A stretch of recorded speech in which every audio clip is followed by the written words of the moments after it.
Un fusilero latino es arrestado injustamente y humillado frente a todos. Cuando todo parece perdido, un general de 4 estrellas entra al tribunal.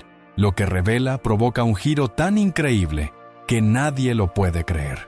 El murmullo del tribunal se apagó de golpe, cuando el mazo del juez golpeó la madera con un eco seco y definitivo. En el centro de la sala, esposado y con el uniforme anaranjado de prisión, se encontraba Esteban Ramírez, un fusilero naval latino de 65 años, condecorado por múltiples operaciones militares en Medio Oriente. Su postura seguía siendo erguida, disciplinada, como si todavía estuviera en formación frente a su pelotón, aunque las arrugas en su rostro y las cicatrices visibles en sus manos revelaban décadas de servicio y sacrificio. La fiscalía lo acusaba de crímenes absurdos, levantados sobre mentiras, y el jurado deliberaba su destino con frialdad. Afuera, frente al Palacio de Justicia del Condado de Marán, cientos de manifestantes agitaban pancartas y gritaban por su libertad, exigiendo justicia para un veterano que había dado todo por su país. Nadie sabía que en apenas unos minutos un helicóptero militar descendería en la explanada del edificio. En él viajaría el general de 4 estrellas Alejandro Torres, un hombre cuya sola presencia tenía el poder de cambiarlo todo, pues llevaba consigo documentos clasificados y un testimonio que podría destruir de raíz la farsa que estaba a punto de condenar a Esteban. Lo que se decidiría en esa sala no era solo el futuro de un hombre, sino la prueba de hasta dónde podía llegar la injusticia, cuando el honor de un héroe latino chocaba contra los prejuicios de un sistema que prefería silenciarlo antes que reconocer su grandeza. 3 semanas antes de ese día decisivo en el tribunal, Esteban Ramírez se encontraba en un modesto café del centro de San Antonio, Texas, un lugar donde solía desayunar en silencio desde hacía más de una década. A las 6 de la mañana, sentado en la esquina más apartada, mantenía la disciplina que lo había acompañado desde sus años en la Marina. La espalda recta, el uniforme civil impecable, camisa blanca bien planchada y pantalón caqui, y un gorro descolorido con el emblema de los fusileros navales apoyado sobre la mesa, junto a un ejemplar doblado del San Antonio Express. Sus manos curtidas sostenían una taza de café negro humeante, mientras los primeros rayos de sol se filtraban por las persianas del local. Era un ritual casi sagrado, un momento de calma antes de que la ciudad despertara. A esa hora, el lugar apenas tenía algunos obreros que desayunaban antes de salir a las construcciones. La mesera, doña Carmen, lo conocía desde hacía años y lo trataba con el respeto que se le tiene a un veterano. Sabía que detrás de aquella mirada serena había historias de guerra que jamás serían contadas en voz alta. Sin embargo, la rutina de Esteban estaba a punto de ser interrumpida. Minutos después, la puerta del café se abrió de golpe y entraron 3 jóvenes blancos, tambaleándose, todavía con olor a alcohol y marihuana de la fiesta interminable de la noche anterior. Liderados por Tyler Johnson, un universitario arrogante de apenas 19 años, se sentaron en la mesa frente a Esteban con la insolencia de quienes nunca han enfrentado consecuencias reales en su vida. El murmullo burlón no tardó en convertirse en provocación. «Miren a este viejo latino», dijo Tyler en voz alta, asegurándose de que todos lo escucharan. «Seguro vive de la pensión del gobierno, sentado aquí como si el lugar le perteneciera». Esteban levantó la vista del periódico con calma, sin un rastro de enojo, pero con esa firmeza tranquila que aprendió a mantener incluso bajo fuego enemigo. «Jóvenes», pronunció con tono sereno, «no busco problemas. Les pido únicamente que respeten a los demás y bajen la voz». Fue una petición educada, cargada de dignidad, pero para aquellos muchachos, malcriados por privilegios y acostumbrados a humillar, esa respuesta fue la chispa que encendió su ira. La burla se transformó en gritos. Tyler fingió miedo y levantó su teléfono. «¡Está amenazándonos!», gritó. En cuestión de minutos, la llamada falsa al 911 convirtió aquel desayuno en el inicio de una pesadilla que pondría a Esteban de rodillas frente a un sistema decidido a destruirlo, mientras los verdaderos culpables se escudaban tras su piel blanca y sus apellidos poderosos. La sirena de las patrullas quebró el silencio de la mañana en cuestión de minutos. 3 autos policiales se detuvieron frente al café y de ellos descendieron oficiales armados que entraron al local con la tensión marcada en sus gestos. La mirada de todos se dirigió de inmediato hacia Esteban, el único hombre latino sentado en aquel lugar. Tyler y sus amigos aprovecharon la oportunidad, señalándolo con dedos temblorosos que simulaban pánico. «Es él. Dijo que nos haría desaparecer», gritó uno de ellos, mientras otro grababa la escena con su teléfono, ansioso por fabricar pruebas. Esteban permaneció sentado, con las palmas abiertas sobre la mesa, mostrando que no representaba amenaza alguna. «Oficiales, aquí hay un malentendido», comenzó con voz firme, pero respetuosa. Su tono era el mismo que usaba para calmar a sus hombres en medio del caos del campo de batalla. Sin embargo, el oficial principal, Michael Patterson, un veterano de 15 años en la policía con un historial lleno de quejas por uso excesivo de la fuerza, no quiso escuchar explicaciones. «Levántese despacio y ponga las manos detrás de la espalda», ordenó con voz dura, mientras su mano descansaba sobre la empuñadura del arma. Esteban obedeció con serenidad, repitiendo que no había cometido delito alguno, pero antes de terminar su frase fue esposado con brutalidad. El metal de las esposas mordió su piel y su gorra de fusilero cayó al suelo, rodando hasta detenerse junto al periódico que leía minutos antes. La mesera, Carmen, corrió desde el mostrador. «No es verdad, yo lo vi todo. Ese hombre no amenazó a nadie, solo pidió respeto». Pero sus palabras fueron ignoradas. El sistema ya había elegido a quién creer.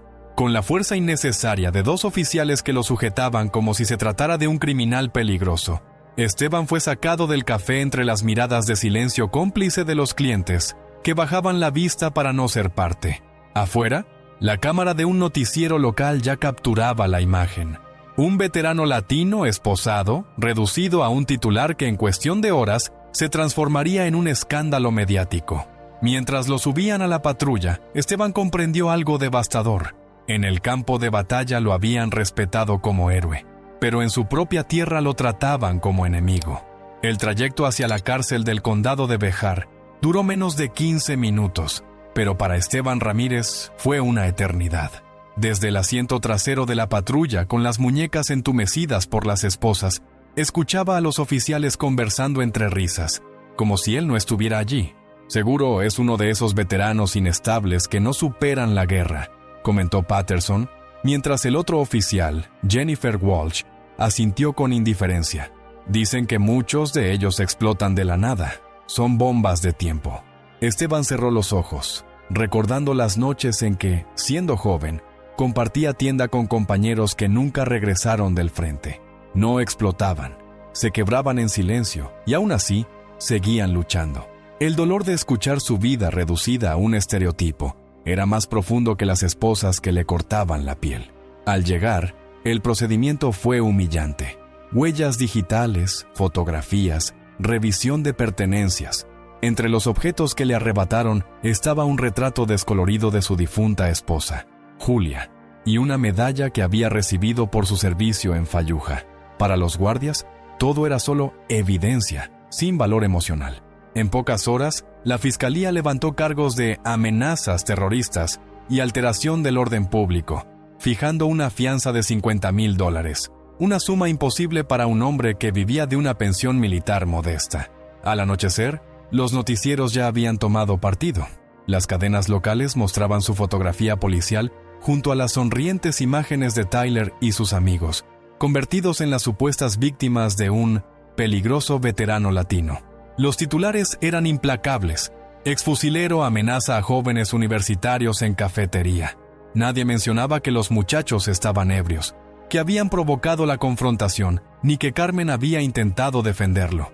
La opinión pública se inclinó rápidamente hacia la versión fabricada, y Esteban pasó su primera noche en una celda helada, mirando al techo, preguntándose si los valores por los que arriesgó la vida, honor, justicia y patria, alguna vez habían sido reales para hombres como él.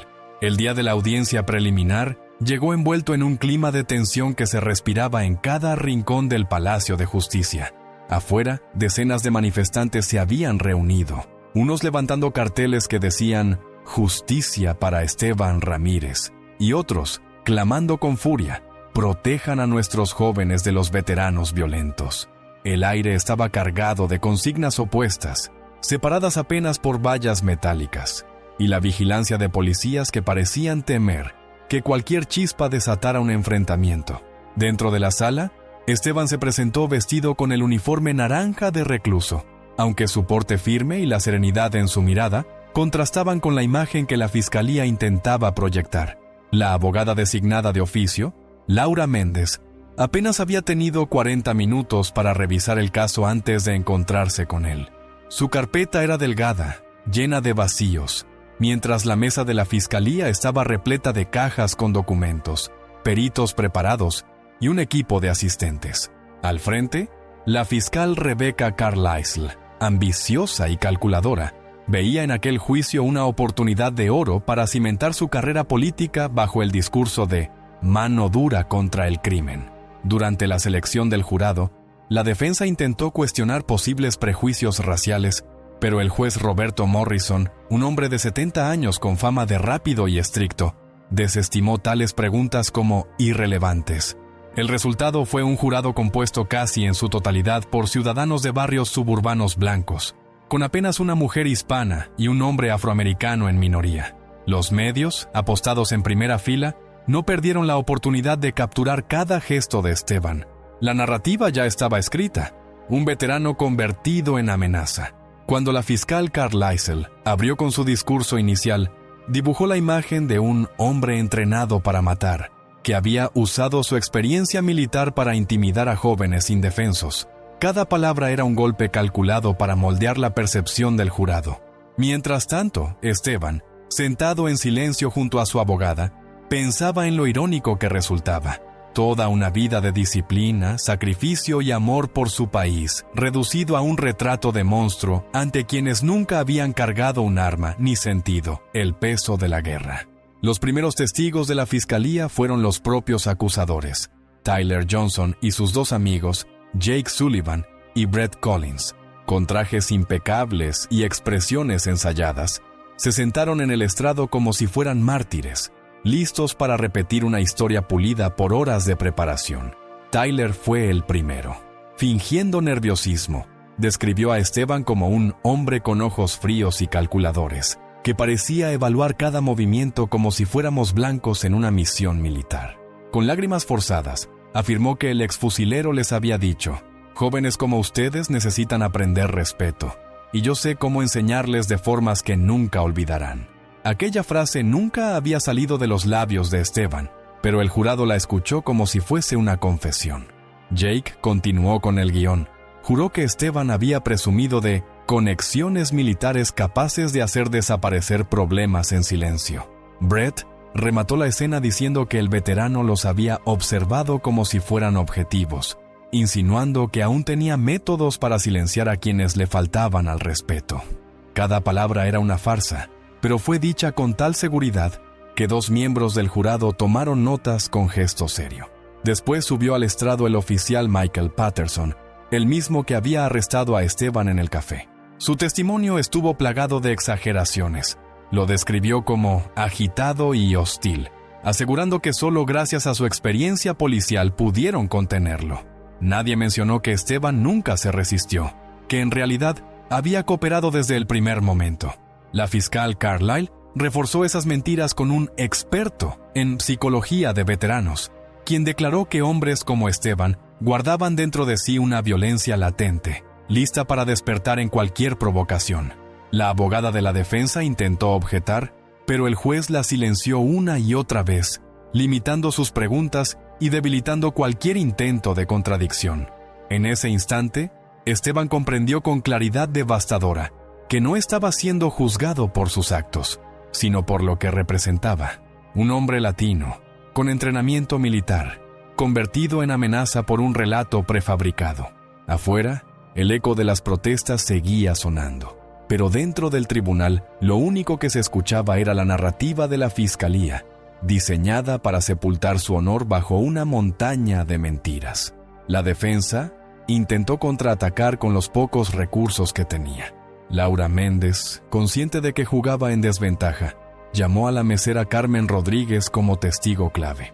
Con voz temblorosa pero sincera, Carmen relató cómo los 3 jóvenes habían entrado ebrios, insultando a Esteban sin motivo y provocando la confrontación. Él no amenazó a nadie, aseguró mirando al jurado. Solo les pidió que respetaran a los demás clientes. Yo lo escuché, lo vi y lo digo con la verdad. Era el testimonio que podía haber cambiado el curso del juicio. Pero la fiscal Carlyle no tardó en destrozar su credibilidad. Durante el contrainterrogatorio, reveló que Carmen era inmigrante indocumentada y llevaba años trabajando sin papeles en Estados Unidos. Aunque la defensa protestó, el juez permitió que siguiera esa línea de preguntas. Bastó con sembrar la duda. ¿Podía alguien en esa situación decir la verdad sin temor a represalias? El jurado la miró con recelo, como si de repente su honestidad estuviera manchada por su estatus migratorio. El siguiente testigo de la defensa fue el doctor Manuel Ortega, antiguo colega de Esteban, en un programa de reintegración de veteranos. Ortega intentó describirlo como un hombre disciplinado, paciente y respetuoso, que dedicaba su tiempo a ayudar a jóvenes en riesgo a encontrar un camino. Pero la fiscal le arrancó una admisión. ¿Es cierto que en sus charlas hablaba de la guerra, de armas y de muerte? Ortega respondió que lo hacía como parte de la enseñanza histórica, pero la fiscal se encargó de transformar esa explicación en otra señal de obsesión con la violencia. La abogada Méndez quiso presentar las medallas y condecoraciones de Esteban como prueba de su honor, pero el juez determinó que eran irrelevantes para el caso actual. Así, lo que debería haber sido motivo de orgullo fue reducido a silencio. Esteban observaba todo con calma, pero en su interior sentía la frustración hervir. Cada intento de mostrar la verdad era triturado por un sistema que parecía tener un solo objetivo: condenarlo. El peso de las mentiras se acumulaba sobre él como una montaña, mientras la posibilidad de justicia se desvanecía poco a poco en el aire enrarecido de la sala. Con el paso de los días, el juicio se transformó en un espectáculo mediático. Las cadenas de televisión locales transmitían cada detalle, pero siempre inclinando la balanza contra Esteban Ramírez.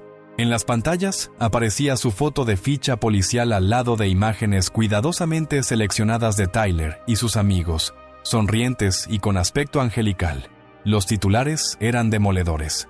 Veterano latino aterroriza a 3 jóvenes universitarios. Ningún medio mencionaba que los muchachos tenían antecedentes de consumo de drogas y alcohol, ni que sus versiones estaban plagadas de contradicciones. En cambio, psicólogos invitados a los programas de opinión especulaban sobre la peligrosa inestabilidad de los veteranos de guerra. Afuera, frente al tribunal, la división era cada vez más visible. De un lado, veteranos de distintas ramas militares llegaban desde otros estados para apoyar a Esteban, algunos portando uniformes, otros con carteles que decían «Honren a nuestros héroes». Del otro, grupos organizados repetían la narrativa de la fiscalía, clamando por seguridad ante los exmilitares violentos. Dentro del tribunal, la situación era aún más sofocante. Esteban empezaba a mostrar señales de desgaste. El dolor crónico en su pierna, herida en combate años atrás, lo obligaba a levantarse con esfuerzo, y el jurado lo observaba con miradas de desconfianza, como si su sufrimiento físico confirmara que estaba desequilibrado. Su hija, Mariana Ramírez, había viajado desde Chicago, donde trabajaba como enfermera, para acompañarlo. Durante las visitas en la cárcel, le rogaba que aceptara contratar a un abogado privado. «Papá, hablé con un especialista en casos de discriminación. Dice que tu proceso está lleno de irregularidades». Esteban negaba con la cabeza. «No gastes tu dinero, hija. Ese hombre cobra más en una hora de lo que recibo en un mes de pensión. No puedo permitir que te endeudes por mí». La conversación se repetía una y otra vez, reflejo de una verdad dolorosa. En aquel sistema, la justicia no estaba al alcance de los pobres. El juicio no era ya sobre lo que ocurrió en un café de San Antonio, sino sobre un país dispuesto a sacrificar a un héroe latino para sostener un relato cómodo para los poderosos. El día de los alegatos finales llegó como una tormenta anunciada. La fiscal Rebecca Carlisle se levantó con paso firme, sabiendo que tenía a los medios de su lado y a un jurado moldeado por semanas de manipulación. Durante casi una hora, pintó a Esteban Ramírez como un depredador silencioso, un hombre entrenado para matar que había convertido un simple desayuno en una amenaza terrorista. Este no es un anciano indefenso, dijo señalándolo con dedo acusador. Es un fusilero naval que usó su entrenamiento para aterrorizar a jóvenes inocentes. ¿Qué habría pasado si no llamaban a la policía a tiempo? ¿Estaríamos hoy juzgando un asesinato? Las palabras, cargadas de dramatismo, fueron acompañadas de las miradas cómplices de los tres muchachos, vestidos como si fueran santos incomprendidos. Cuando le tocó el turno a la abogada Laura Méndez, la diferencia fue abismal. Con apenas unas cuantas notas en la mano, intentó defenderlo. Mi cliente no es un criminal, es un hombre de 65 años que sirvió con honor a este país. Todo lo que hizo fue pedir silencio en un lugar público. Sus palabras, aunque honestas, se sintieron débiles frente a la maquinaria retórica de la fiscal.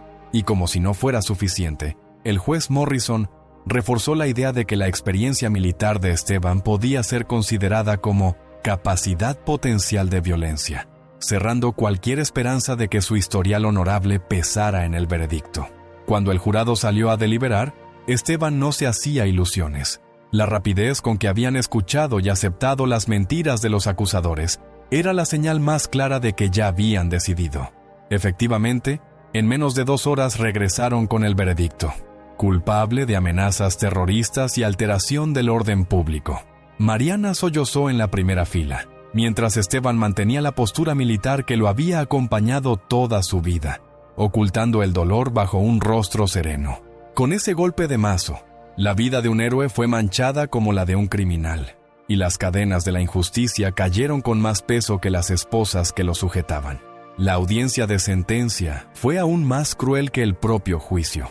El fiscalía convirtió aquel día en un espectáculo calculado, llamando a Tyler y a sus amigos para que dieran sus testimonios de impacto. Con lágrimas ensayadas, Tyler afirmó que desde el encuentro con Esteban no podía dormir, que tenía pesadillas constantes con un veterano con mirada asesina. Jake dijo que ya no se sentía seguro saliendo de casa, mientras Brett declaró que había tenido que iniciar terapia psicológica por el trauma sufrido. Sus padres, entre sollozos y gestos teatrales, aseguraron que vivían aterrorizados de que Esteban buscara vengarse cuando recuperara la libertad. Cada palabra era una obra de teatro, pero fue recibida por el jurado y el juez como verdad absoluta. Luego, Carlisle llamó a una psiquiatra que jamás había evaluado a Esteban, pero que con voz solemne aseguró: veteranos como él, entrenados para matar, suelen experimentar episodios violentos repentinos. Representan un riesgo permanente para la sociedad. Fue el golpe final. Cuando le dieron la palabra a Esteban, se levantó con esfuerzo, apoyándose en la mesa debido al dolor en su pierna herida en combate. Con voz firme, pero cargada de dignidad, dijo: nunca en mi vida he amenazado a un civil. Serví a este país porque creí en la justicia y en la libertad.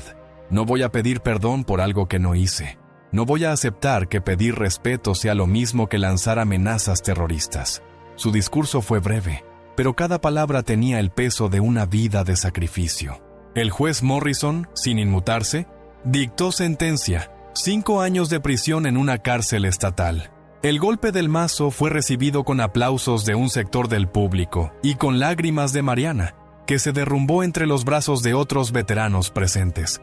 Mientras lo conducían esposado hacia el transporte penitenciario, Esteban no pudo evitar pensar en lo irónico que resultaba. Había sobrevivido a combates donde las probabilidades eran mínimas, solo para ser derrotado por un sistema que lo veía como amenaza en vez de como héroe. La entrada de Esteban Ramírez en la prisión estatal fue un proceso diseñado para despojarlo de todo vestigio de dignidad. Los guardias lo trataron como a un criminal peligroso, ignorando sus años de servicio y sus cicatrices de guerra. Tras una revisión humillante y el registro de sus pertenencias personales, quedó reducido a un número grabado en una pulsera plástica: Inmate 8042217. Su anillo de matrimonio, que había llevado durante más de 40 años hasta la muerte de Julia, fue guardado en una bolsa de evidencias, junto con la medalla de servicio que alguna vez brilló en su pecho. En su celda de concreto lo esperaba un joven llamado Marcus, condenado por robo a mano armada. Al principio, Marcus pensó imponer respeto por la fuerza, pero la mirada firme y serena de Esteban le transmitió algo distinto: disciplina, autoridad y, sobre todo, dignidad. «¿Qué hiciste, viejo?», preguntó Marcus con sarcasmo. «Dicen que amenacé a unos muchachos en un café», respondió Esteban con calma. El joven soltó una risa amarga. «A nosotros nos encarcelan por respirar siendo latinos o negros. Eso no me sorprende». En pocos días, la noticia de que Esteban era un fusilero condecorado se extendió entre los reclusos. Sorprendentemente, muchos comenzaron a respetarlo. Algunos lo buscaban para que les enseñara disciplina, otros para que les hablara de historia, como si aún estuviera en un aula. Mientras tanto, cartas de apoyo empezaron a llegar desde todo el país. Veteranos que lo consideraban un símbolo de resistencia y organizaciones que denunciaban su condena como una mancha en el honor nacional. Mariana, desde afuera, luchaba sin descanso para contratar a un abogado especializado en apelaciones, pero el dinero era insuficiente y el tiempo se agotaba. Sin embargo, el giro más inesperado estaba por llegar. Una llamada desde Washington, D.C., cambiaría el rumbo de la historia.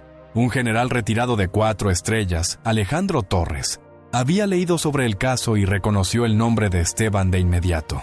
«Ese hombre me salvó la vida en combate hace más de 40 años», declaró con voz grave. Con esa revelación, la esperanza, que parecía muerta, resurgió con la fuerza de un rugido que prometía justicia. El amanecer del día siguiente marcó el inicio de un capítulo inesperado. El rugido de un helicóptero militar rompió el silencio sobre el Palacio de Justicia de San Antonio. Periodistas, curiosos y manifestantes levantaron la vista al cielo mientras la aeronave descendía en la explanada con precisión marcial. De ella bajó el general Alejandro Torres, imponente a pesar de sus 71 años, con el uniforme cargado de medallas y la mirada de un hombre que ha visto demasiado para temer algo en este mundo. En su mano llevaba un maletín con documentos clasificados, desclasificados apenas meses atrás, que contenían la verdad que podía limpiar el nombre de Esteban Ramírez. Frente a las cámaras de televisión declaró con voz firme: «Este hombre no es un criminal, este hombre es un héroe. Si hoy estoy vivo, es gracias a él». En 1979, durante una emboscada en Oriente Medio, Esteban sostuvo la línea y salvó a 37 soldados, incluido yo. Fue nominado a la Medalla de Honor del Congreso, pero la recomendación se perdió entre prejuicios y burocracia. Esa injusticia lo persigue hasta hoy. No permitiré que se repita. Dentro del tribunal, el juez Morrison no pudo ignorar la presión mediática ni la presencia del alto mando. Una audiencia extraordinaria se convocó de inmediato. Allí, Torres relató con detalle cómo Esteban había resistido durante horas bajo fuego enemigo, cubriendo la evacuación de los heridos y deteniendo a un batallón completo con la puntería de su rifle. Los documentos confirmaban cada palabra. La sala quedó en silencio, rota solo por el llanto de Mariana, que veía cómo la dignidad de su padre era reivindicada frente al mundo. Afuera, la multitud gritaba unánime: «Justicia para Esteban». El caso ya no era solo sobre un hombre injustamente acusado. Se había convertido en un símbolo de resistencia contra un sistema que, durante décadas, había callado la grandeza de los héroes latinos. Y mientras Esteban era liberado de sus cadenas, levantando lentamente sus muñecas aún marcadas por las esposas, todos comprendieron que aquel no era el final de la historia, sino el principio de una verdad que jamás volvería a ser silenciada.